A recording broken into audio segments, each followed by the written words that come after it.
Hello guys, in this video I'm going to show you how can you change your password in the Ask.fm application. The first thing you need to do is enter the app.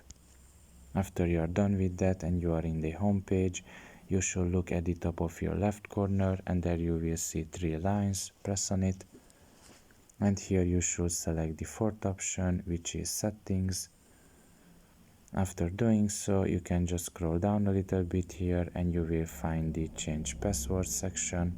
Press on it and you have to first write in the current password that you have.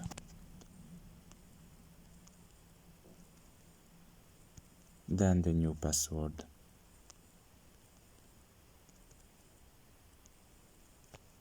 After it is done, all you have to do is just press on the OK symbol at the top of your right corner and you can see that the password was successfully changed. So yeah, pretty much this is all about it. I hope this video was helpful to you. Thank you for listening and see you next time. Bye bye.